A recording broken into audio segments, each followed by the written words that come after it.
Hi, everyone. This is Frank with Teachly University. And in this lecture today, we're going to be discussing how to control your mind and design the life that you desire.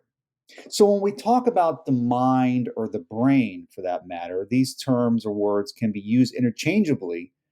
Often, I feel like it is. But I think there's also, they could be defined differently, whereas the brain is more the physical organ that is that 7, 8 pound organ that's between our ears.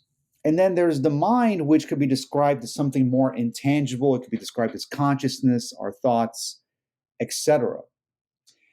But I think for the purposes of this lecture, what we're really going to be discussing is how we can control our thoughts in such a way where, depending on how we impress the subconscious mind, which is where most of our habits reside.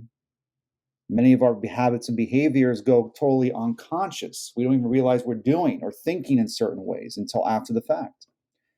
But when I talk about controlling the mind is when we become much more deliberate with our thoughts, that by doing so, by making new choices and decisions, can help us make new neural connections in the brain that can help us think better, feel better, and improve our results in almost any aspect of our lives. And just improve the quality of our life overall. We can design it the way we deem or the way we would like to see it. So I want to start with a quote from David Engelman from his book, The Brain, The Story of You, where he says, all the experiences in your life, from single conversations to your broader culture, shape the microscopic details of your brain.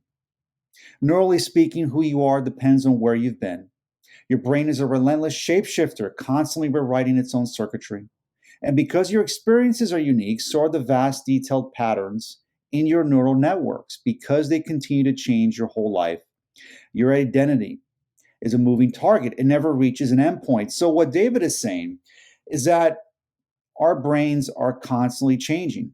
Our brains and our physical body are always changing. And when it comes to the brain, all of our experiences, the way we perceive our environment through the five senses, the way we see, hear, smell, taste, and touch, and how we interpret our environment can shape those neural connections that shapes our personality and our personal reality. And our brain could be described as a memory bank in a way of all the experiences that we've had, all the emotions and all the perceptions that we've held, of all the experiences that we've had in our lives, for better or for worse. And some of our perceptions and beliefs and ideas are good. They're rooted in positive beliefs in ourselves and the world around us. But then there's other beliefs that are negative in nature. And chances are many of us have experienced some sort of trauma in our lives. All of us have to some degree, some much more traumatic than others. We may have experienced abuse, heartache, loneliness, financial problems. Perhaps we lost a job, we lost a loved one, and so on and so forth. All of us have experienced trauma. And because of this trauma, it has helped shape our personality to some degree, or negative aspects of our personality that have held us back and have prevented us from living a better quality of life.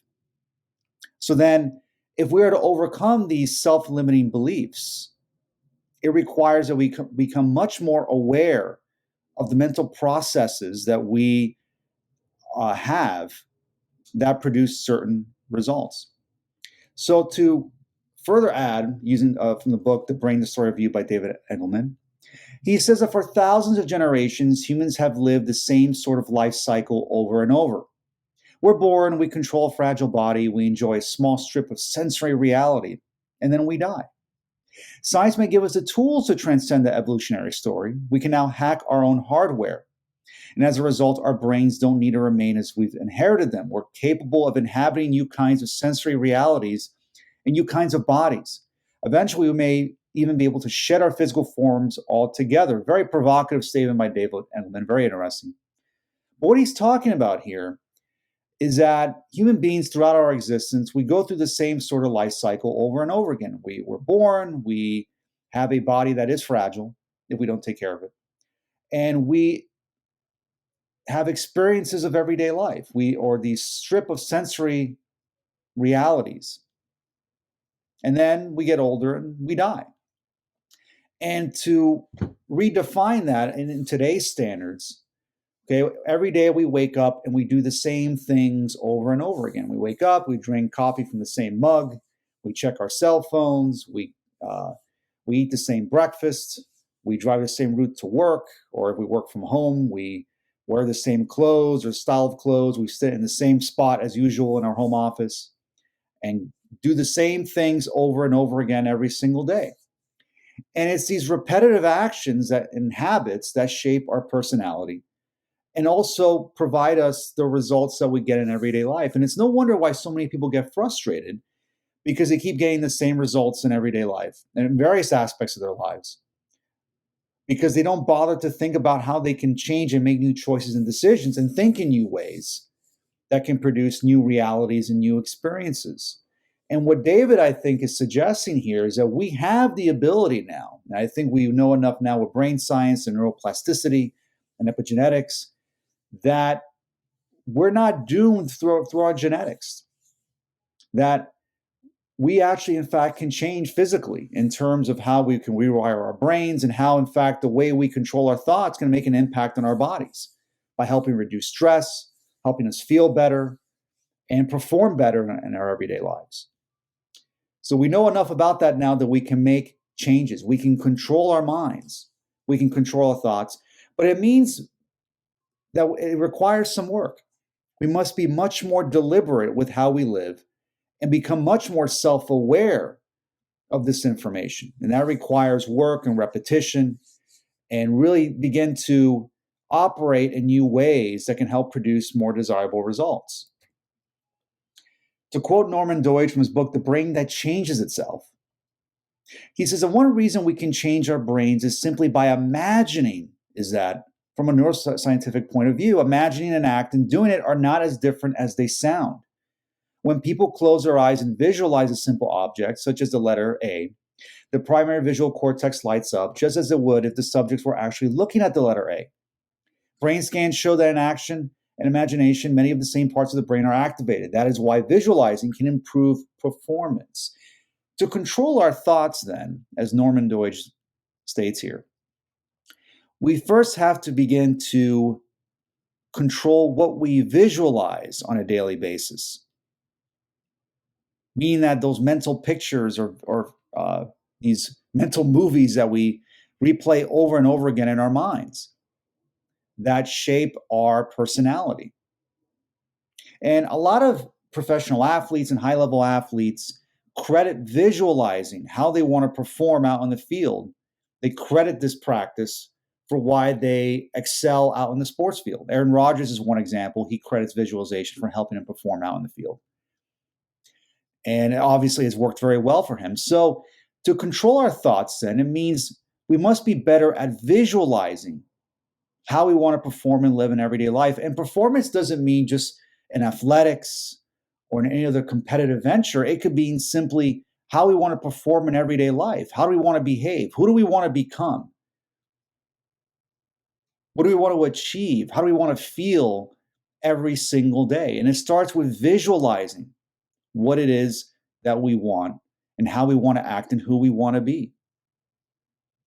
And when we inject emotion and feeling into this practice through meditation, and we'll see in a moment why meditation is so powerful.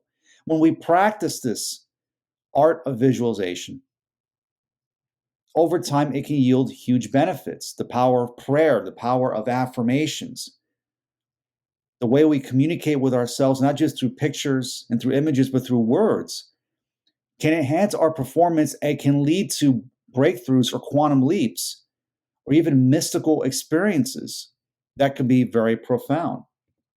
So Andrew Newberg, in his book Fringeology, How I Tried to Explain Away the Unexplainable and Couldn't, Dr. Newberg has studied the impact of religion and faith in some of his work, which I think is very fascinating. I recommend you look him up and read up on some of his research. He says that we can't tell you the origin of the experience he's talking about are mystical or profound experiences that we have. But we can tell you that the brain does appear to to be built to have these experiences. There are examples of people reaching similar states spontaneously, but for the most part, it takes work. Meditation, these powerful prayer experiences require dedication and practice. But people have figured out how to do this. And the question is, what is the source of that experience? The answer is, we don't know. Science doesn't really have an answer for you. This is a fascinating excerpt from his book because there isn't a clear, definitive answer as to why we have these experiences, either mystical experiences or these aha moments or these profound moments where we go through profound change instantly, where suddenly we have this revelation, this idea, this visualization, an image, or an experience that profoundly changes us for the better. And it's these experiences that can lead us to think in new ways and help us control, for that matter, control our thoughts and actions. But it does take practice. You have to be deliberate in this, whether you meditate or pray or exercise or self-reflect. It does require some work. It does require some effort on your part. If you become a passive observer of life, then chances are it will lead to poor results and you won't be as fulfilled and as happy in your life. And you won't get the kind of results that you would like, whether in your career, in your relationships, your finances, your health, etc. And to quote Joe Dispenza, and I've quoted him often in many of my works, and many of my lectures for that matter, he says the latest research supports the notion that we have a natural ability to change the brain and body by thought alone, so that it looks biologically like some future event has already happened. Because you can make thought more real than anything else, you can change who you are from brain cell to gene, given the right understanding. So if we want to change some aspect of our reality, we have to think, feel, and act in new ways. We have to be different in terms of our responses to experiences. We have to become someone else. We have to create a new state of mind. We need to observe a new outcome with that new mind. There's a lot to unpack here from this quote from Dr. Dispenza from his book, Breaking the Habit of Being Yourself. It makes a lot of sense because if you keep thinking and acting the same ways, you're going to produce the same typical results. So if we are to change some aspect of our lives, it requires not just controlling our mind and controlling the way we think, but embracing change and possibility by making new choices and new decisions, by being self-aware of the fact that we can change. That by making new choices and decisions, we can make fundamental changes in the brain. And that, in fact, by making these changes and through repetition, doing this enough times, we can change some aspect of our reality. We can have new experiences. We may not necessarily be able to control everything in our circumstances, but we can control our responses to them.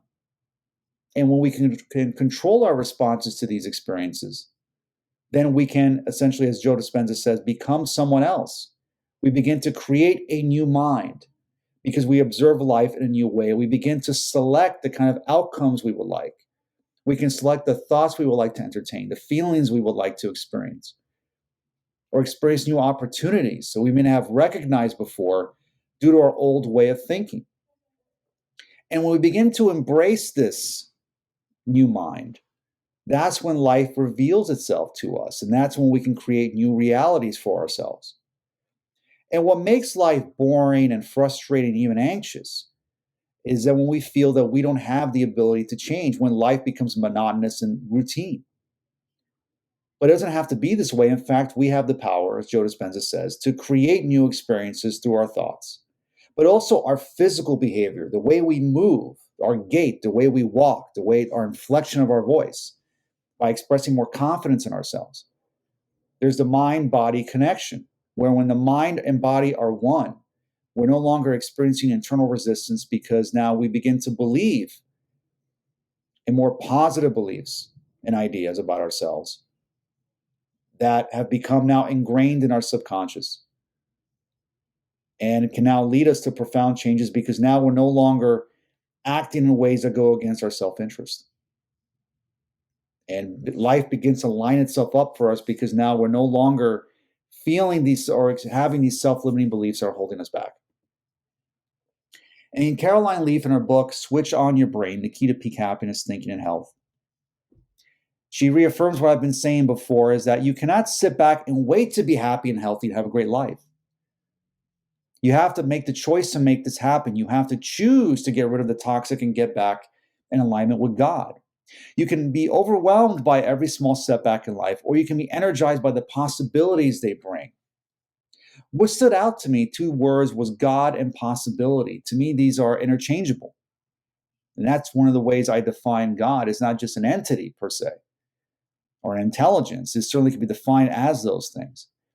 But God can be defined as possibility, that there's more to life than what we experience at face value. And we begin to entertain new possibilities, make new choices and decisions, entertain new thoughts and ideas, and become more deliberate with how we want to live. That's when change happens, or positive change. And that's when we begin the process of living a happier, healthier life. It is within our control, but we do have to make the choice. If we don't make the choice and we, as I said, just become passive observers, then it becomes much more harder to succumb ourselves to the negativity of everyday life. And let's face it, we are bombarded with so much negativity. We see it on social media, especially the 24 hours news cycle, when we are bombarded with this negativity. So we have to be very careful with what we expose ourselves to, the content we expose ourselves to. And again, be deliberate with controlling our lives and controlling the way we think. So to continue with Caroline Leaf, she says that God designed humans to observe our own thoughts, catch those that are bad, and get rid of them. So God designed humans. Again, a way we could define God, I think, also can be not just an intelligence, but the essence of possibility. That it is possible we can control our thoughts, attack these negative ideas or thoughts or behaviors, and get rid of them and change them.